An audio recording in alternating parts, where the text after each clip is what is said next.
Olá, muitíssimo boa noite. Está começando mais um TV Mais Entrevista e o nosso entrevistado de hoje é João Evangelista de Souza, publicitário, cineasta e também artista plástico. Tudo bem, Evangelista? Tudo bem, tudo bem. Boa noite a todo mundo. É um prazer estar aqui. Prazer vamos lá, é todo nosso, né, em recebê-lo no Obrigado. nosso TV Mais Entrevista, que tem esse caráter itinerante. A gente vai, né, de acordo com o ambiente e hoje nós estamos aqui na Lutesc, que nos cedeu esse espaço para fazer essa entrevista com você. Bom, publicitário, cineasta e artista plástico. O que veio primeiro, Evangelista? A tela do quadro ou a tela da televisão? Pois é, na minha vida aconteceu primeiro a tela da televisão, né? Há mais ou menos uns 15 anos eu descobri essa possibilidade de captar a imagem através da câmera e veio fazendo uma série de documentários, uma série de trabalhos na área de vídeo, né? Na verdade, eu gravei durante muito tempo show em Belo Horizonte. Eu sou belo-horizontino, estou em Curitiba tem 8 meses, a minha mulher é curitibana, né, formada pela PUC, enfim, e morou 10 anos comigo lá em Belo Horizonte. Então, eu comecei gravando shows, aí eu gravei muita coisa com Loborges, Toninho Horta, Poxa Belchior, 14 Bis, uma galera de Minas. Shows? Sempre shows. Depois disso, eu senti uma necessidade, assim, de fazer um trabalho social, né, porque eu acho que o vídeo se presta a isso. E aí eu comecei a fazer uma série de documentários, né, o primeiro foi o Vida Fácil. Sociedade quer calar o seu sexo, sua boca. Pois então, encha a boca da sociedade com seu dinheiro molhado. A sociedade se vende todo dia. Eu quero ser alguém na vida. Quero provar para todo mundo que eu não sou uma mulher igual eles pensam. Que o nosso corpo não foi feito para vender. Jesus fala, por amor se faz tudo, mas por dinheiro você não se faz nada. Era um vídeo que a gente questionava sobre prostituição. Sim. A prostituição do Estado e a prostituição real, né?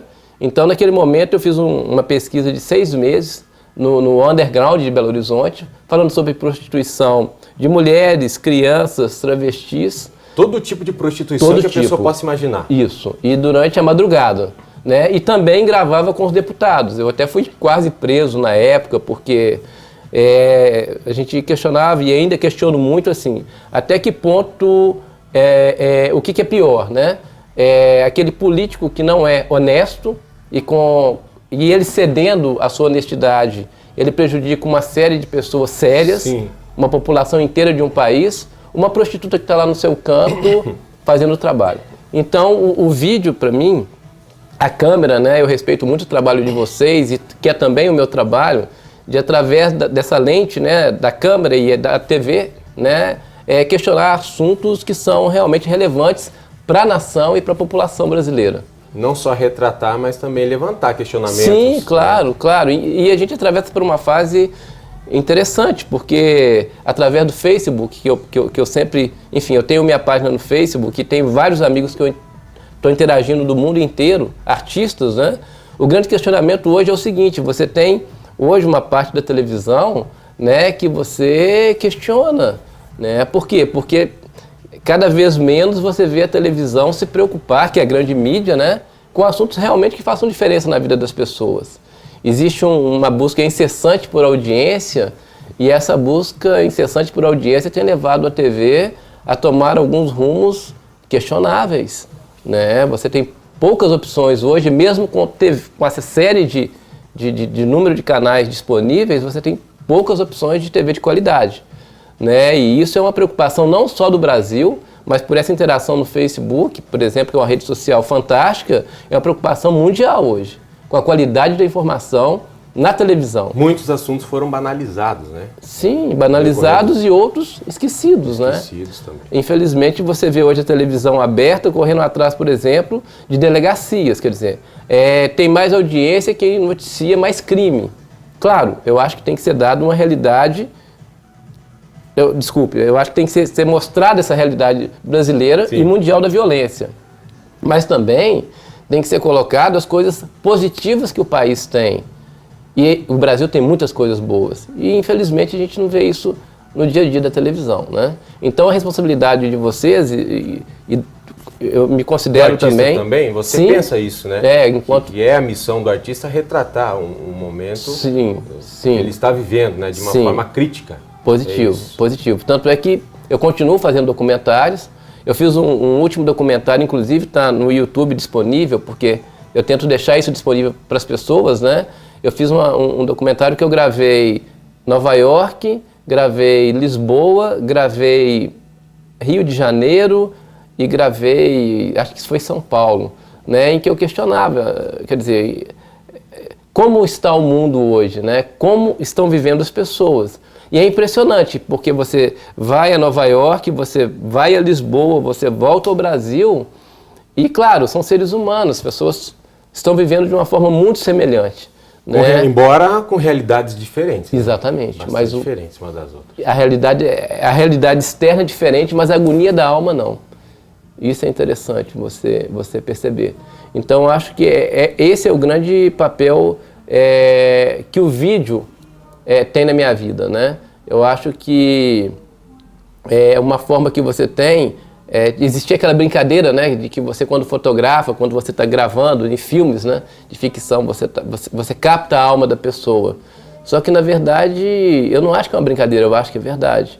Né? O vídeo tem esse poder, né? Se você dá um estilo ali, se você dá uma pausa no vídeo, você tem uma fotografia, na verdade. Sim. Né? E se você vai percebendo até que ponto aquilo é verdade ou aquilo não é. E eu acho, enfim, é uma ferramenta incrível o vídeo para trabalho. Mesmo tanto na área de arte quanto numa área que eu não diria que é tão arte, mas o documentário de ficção eu acho que é uma coisa que foge um pouco da arte, ou fazendo aí cinema também, né? Que é uma outra linguagem, mas também uma linguagem visual com movimento. Sim, e o documentário baseado também em fatos reais, né? Sim, que é basicamente o que eu faço hoje. Sim, é o que você faz, né? Eu não parti para ficção. Eu às vezes, eu tenho Vida Fácil, tem um documentário que eu fiz sobre Portinari, também a convite do filho dele, João Cândido Portinari. Isso foi para o cinquentenário do MASP. Do MASP, exatamente. Então, nessa época, eu convivi com vários artistas brasileiros, né? E às vezes eu fico questionando assim, o papel da arte, né? Parece uma coisa irrelevante, né? Mas não é, né? Na verdade, o papel do artista é o questionamento social, né? O questionamento do país e, na medida do possível, você tentar descobrir caminhos ou soluções para isso. Claro que o artista não tem, você coloca ali seu ponto de vista, seja num vídeo, seja numa tela, mas cabe ao observador, né, pensar em soluções, né? E isso é uma coisa que... Ter a capacidade de interpretação no primeiro momento, né? Sim. E posteriormente tentar de alguma forma mudar essa realidade. Sem dúvida. E uma outra coisa que eu vejo muito que é interessante, que é uma discussão que sempre se repete, é o que é obra de arte. O que realmente é obra de arte, né? Você vê pessoas pagando, às vezes, uma fortuna por uma tela, né? E há pouco eu conversava isso com a Zilda Fraletti, que é minha galerista aqui em Curitiba, né? A Zilda é uma figura fantástica e a galeria dela ali na Avenida Batel, ali, né? É uma das grandes galeristas de Curitiba. E a gente estava comentando sobre isso, quer dizer, obra de arte é aquilo que você olha, gosta e quer levar para casa. E não necessariamente tem que ser caro. Então, existe hoje uma inversão de valores, né? As pessoas compram para ter, não por ser. Isso é muito complicado, né? As pessoas, elas hoje em dia, em função desse consumismo pelo absurdo... Status, né? Sim. Né? Natal, o Natal perdeu completamente o sentido, quer dizer, você não vê mais as pessoas preocupadas com o Natal pensando, olha, é um momento de reflexão, é um momento de perdoar, é um momento de eu estar bem com as pessoas que eu amo. Não, o Natal virou apenas um momento de compra. E isso é preocupante, porque você esquece do que realmente é importante, que é o ser humano. E isso me deixa muito triste, né? Como artista. Cada vez mais você vê as pessoas se distanciando delas próprias, né? Você vê pessoas, por exemplo, eu adoro o nu feminino. Sim. É uma coisa que sempre que eu posso, eu faço. É muito bom retratar a mulher, porque eu acho que a mulher, na verdade, para mim, representa o início de tudo. Ela gera o filho, né? o homem é meio que um coadjuvante importante, mas pô, ela vai ter, né, ela que vai gerar a criança, ela vai ter aquela criança ali, o amor que existe entre filho e mãe é uma coisa absurda, né? E eu imagino até Deus como mãe, eu não consigo imaginar Deus como pai, como homem. Para mim, Deus é mulher, Deus não é homem. Mas enfim, voltando ao assunto. Então você começa a questionar o seguinte, é que as pessoas estão cada vez mais afastadas de si próprias e a partir daí você tem um mundo meio que sem referência do real, né? As pessoas elas estão perdendo seus valores, né? Isso é muito preocupante. Isso é complicado e preocupante. Agora, João, você como artista, você acha difícil ser interpretado pelas pessoas? Daqui a pouquinho você responde, vai pensando e a gente já volta com o nosso TV Mais Entrevista.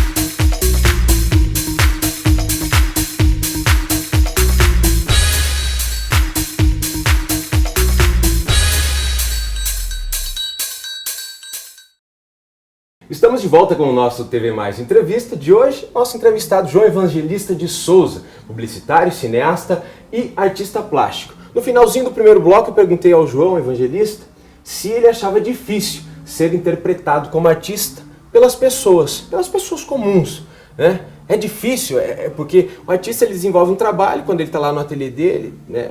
Vem a inspiração, seja ela qual for, da maneira que vem, ele faz pensando em algo, tentando passar uma mensagem. Mas será que realmente aquela mensagem que você produziu naquele momento está sendo interpretada da forma que você gostaria que fosse? Como que você trabalha essa questão? Como você vê tudo isso? Olha, você fez uma pergunta muito bacana, porque na verdade quando você termina uma obra, ela deixa de ser minha e passa a ser do público. Essa interpretação é muito individual. Então cada pessoa vê a obra de uma forma. Eu já fiz algumas exposições em que eu vi minha obra no jornal ou na televisão, em que o crítico ele deu um parecer sobre a obra que não tinha nada a ver com o que eu fiz, geralmente com o que eu estava pensando quando produzia aquela obra. Isso é errado ou é certo? Não, é certo, é certo. Porque cada pessoa vai enxergar a sua realidade. Uma coisa que está acontecendo agora em Curitiba que eu acho muito legal pontuar. Eu estou fazendo uma exposição que vai acontecer em abril, chama Santas Mulheres. São mulheres que não têm visibilidade social porque não são ricas, não são importantes, mas que são fundamentais para a sociedade. E tenho vários patrocinadores, né? Está entrando a Nissan Automóveis, está entrando o Castelo do Batel, que o coquetel de abertura vai ser lá. Sim. As obras vão para todas as livrarias curitibas da cidade. Né? E a ideia é retratar mulheres simples, né? A motorista de ônibus, atendente de farmácia, vendedora, enfim. Né? E cada pessoa que for ver aquela tela, ela vai ter um impacto pessoal. Então, quando você termina uma tela, você deixa de ser dono dela. Né? Então, uma outra questão que é muito interessante falar sobre isso é que não existe dono da verdade. Se alguém fala com você, olha, aquele artista quis dizer aquilo, mentira, o quadro é seu, a obra é sua. Quando eu entrego um quadro e coloco ele numa parede, qualquer interpretação daquele quadro, vindo do coração de quem está observando, é correta.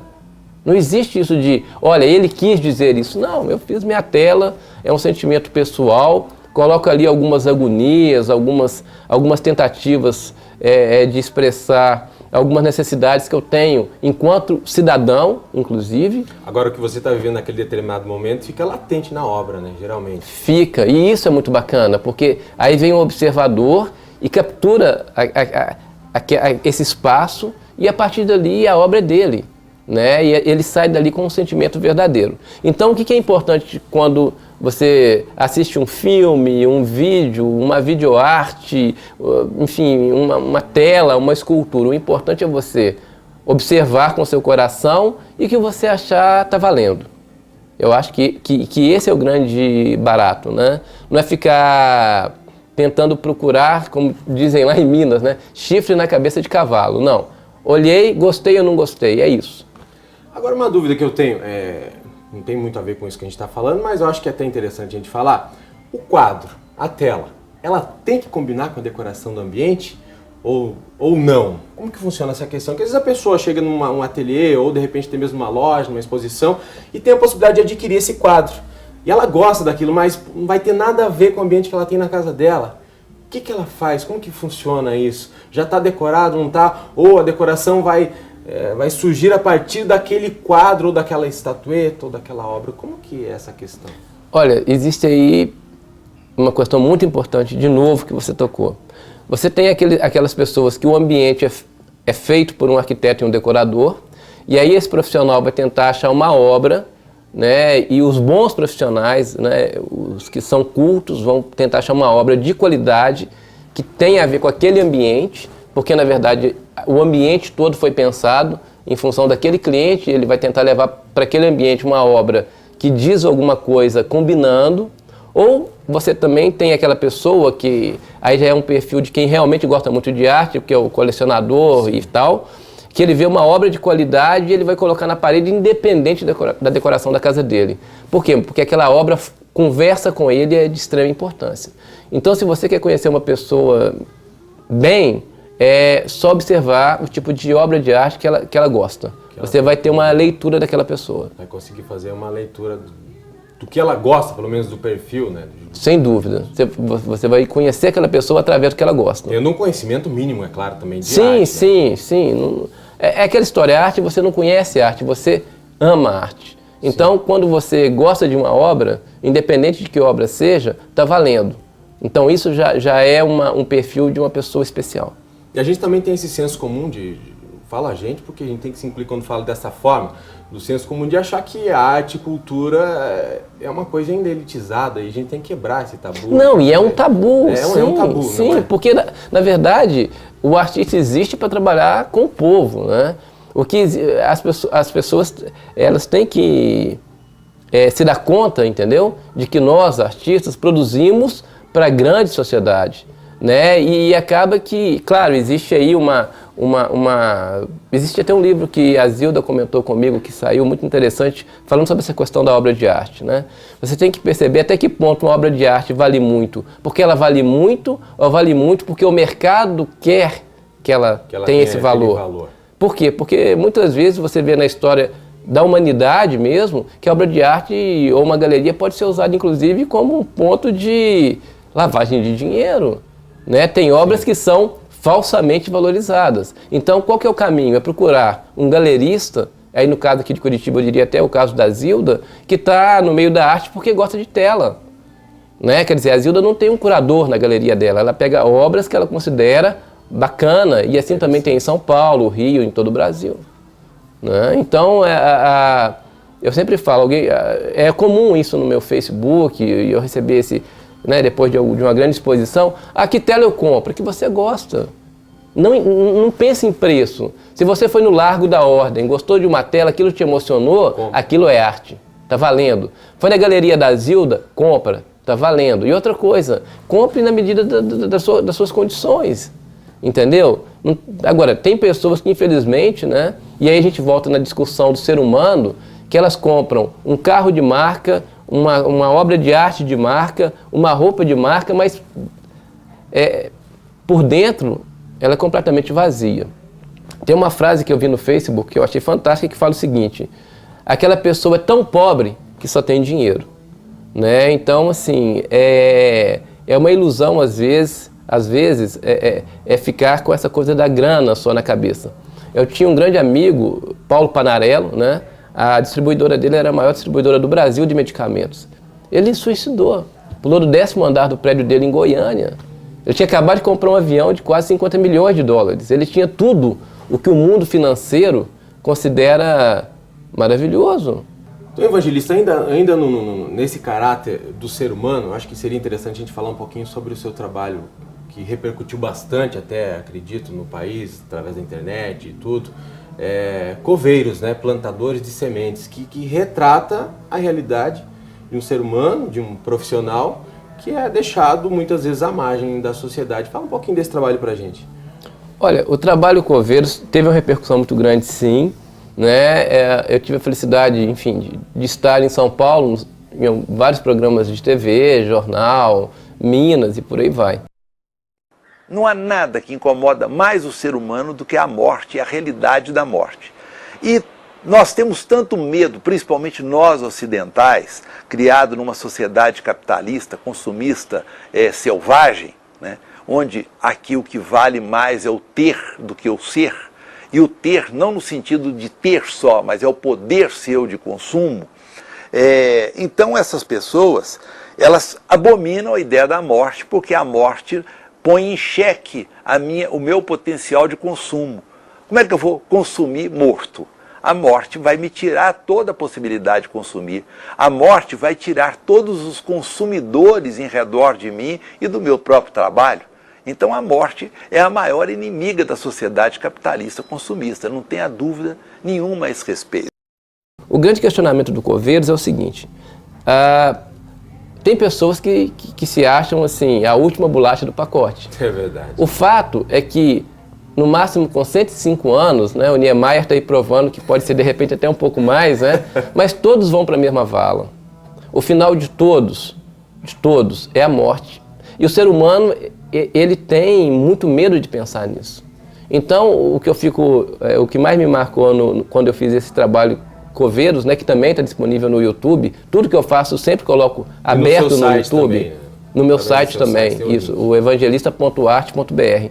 É o seguinte, ninguém vive mais do que 105 anos, então para que tanta arrogância? Para que preconceito de cor, preconceito de gênero?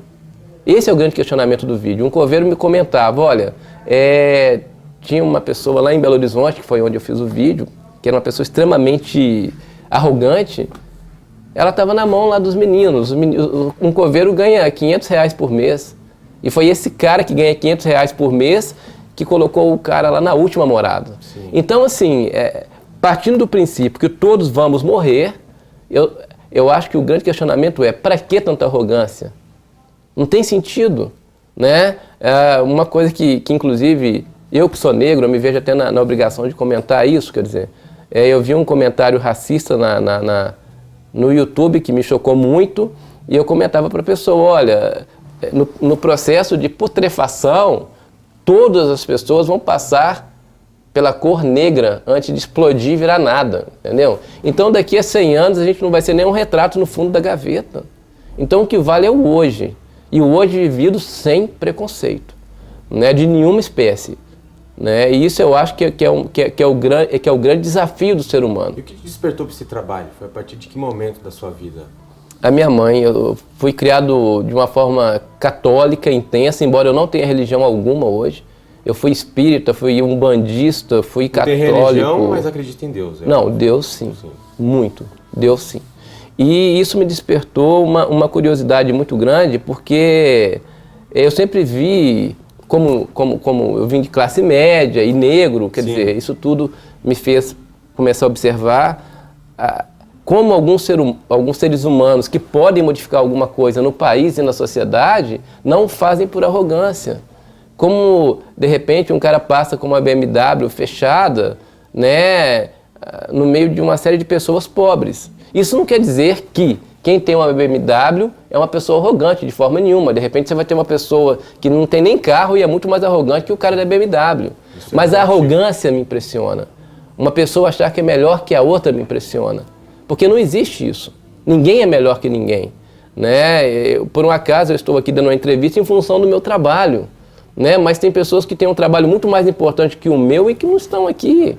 Mas porque o trabalho delas não tem a ver com a mídia, entendeu? Sim. Então as pessoas têm uma arrogância que, de certa forma, causa dá uma certa ânsia de vômito. Né? Às vezes você vê mulheres e homens que são, né, tem aquela estampa de ser, né, um ser humano bonito, padrão, mas a pessoa por dentro não tem nada. E isso é muito triste, né? Porque um ser humano vazio é a pior coisa que existe. E aí não há solução para o planeta, né? São reflexões, né, que nós temos que fazer, e acho que faz parte do nosso dia a dia, essas reflexões, coisas para a gente pensar, né? Até numa época boa de se pensar esse tipo de coisa. Sim, uma época fundamental agora. Porque, na verdade, essa virada de ano, embora o tempo seja uma coisa, né, convenção, né? Mas, enfim, essa coisa da virada de ano é um momento de parar e falar, poxa, mas eu estou no caminho certo? Por que eu não sou feliz? De repente eu não sou feliz porque eu estou buscando coisas que não têm a menor importância para a minha vida. Exatamente. Né? Então, dinheiro é importante? Claro que dinheiro é importante. Ter um bom carro é importante? Claro que ter um bom carro é importante. Mas não é a coisa mais importante da vida. Ser feliz não tem nada a ver com dinheiro. São momentos de felicidade que você busca, eu acho que através da busca do eu verdadeiro, né? Porque a felicidade nem sempre está no fim, está no decorrer. Exatamente, então, exatamente. Quero trabalhar para poder ter aquela casa. De repente o cara compra, ele quando comprou conseguiu, não está tão feliz durante se ele for analisar esse percurso que ele teve até chegar nesse momento, né? O percurso é tão importante quanto o momento da aquisição. Se a pessoa realmente tivesse desprendimento de interpretação, desse tipo de coisa. Com certeza. Assim, para finalizar, eu tenho um parceiro num projeto que é o Amir Klink. E o Amir Klink é muito conhecido, né, pelas viagens dele, cara. Eu estava conversando com o Amir em São Paulo, a última vez que eu estive com ele, e a gente falava sobre essa questão da felicidade. Quer dizer, você imagina que o Amir, ele se afasta de tudo, e os momentos que ele vive de extrema felicidade, ele está sozinho, sem nada. Porque você fica o tempo todo preocupando com dinheiro, com conta, e você esquece de você mesmo e do outro, né? Então, primeiro você tem que ser muito feliz, né, contigo mesmo. E depois você tem que conseguir enxergar a beleza do outro, né, não só os defeitos. Com certeza. E mais uma vez a gente agradece a Luteste, que nos cedeu esse espaço. Sim, a Giovana, por sinal, é uma grande artista, né, na escolha das peças. E agradecemos você, Evangelista, muito obrigado pela participação. Muito Com certeza contribuiu bastante. Muitas reflexões aí tivemos, né, durante esse programa, agradeço você. E a você, muito obrigado pelo carinho da audiência, tenham todos uma ótima semana e até o próximo TV Mais Entrevista.